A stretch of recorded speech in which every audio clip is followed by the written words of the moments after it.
Welcome to the Financial Week. I am Sandy Williams. The Ministry of Finance and the Public Service has signed a $1.7 billion financial agreement with the European Union to support the country's digital transitioning program. The Digital Jamaica program, which was finalized on July 25, 2023, is aimed at increasing access to affordable and secure broadband connectivity by educational institutions and places of safety for children.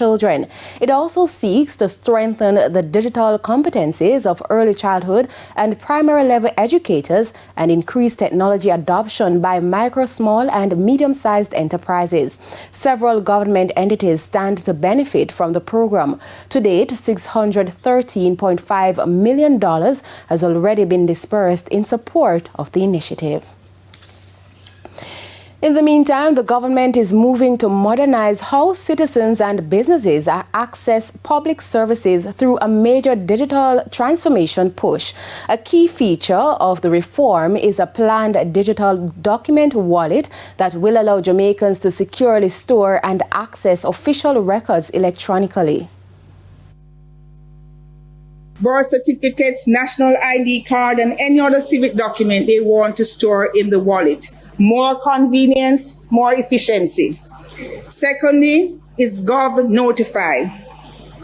Gov Notify will centralize government notifications and updates through email, SMS, and WhatsApp. People of Jamaica will be able to receive reminders for expiring passports, driver's license, and other important updates, because we all need reminders sometimes.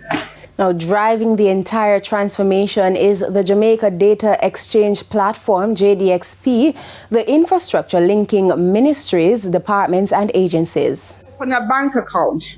Your identity can be verified in real time using your national ID card. No more, Barbara, no more JP letter, no more reference forms, no more back and forth, no duplication, no delays. That is what is coming. And Mr. Speaker, it is my intention that opening a bank account in Jamaica should move to first world standards, where accounts can be opened in under 1 hour. Through this once-only principle empowered by the JDXP, information provided once to the government can now be securely shared with consent and reused across multiple ministries, departments, and agencies. To the stock market, the JSE index advanced by 199 points, while the junior market index advanced by 69 points. The winners include ISB Finance Services, MFS Capital Partners, Iron Rock Insurance, General Accident Insurance, and MPC Caribbean Clean Energy.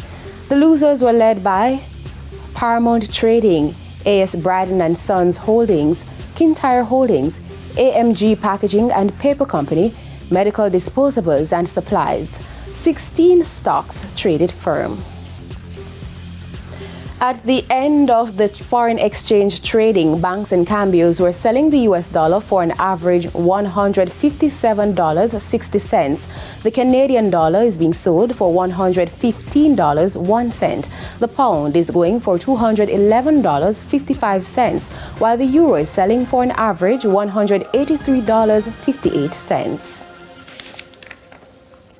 And that's it for the Financial Week. News from overseas and Bite of the Week are after the break.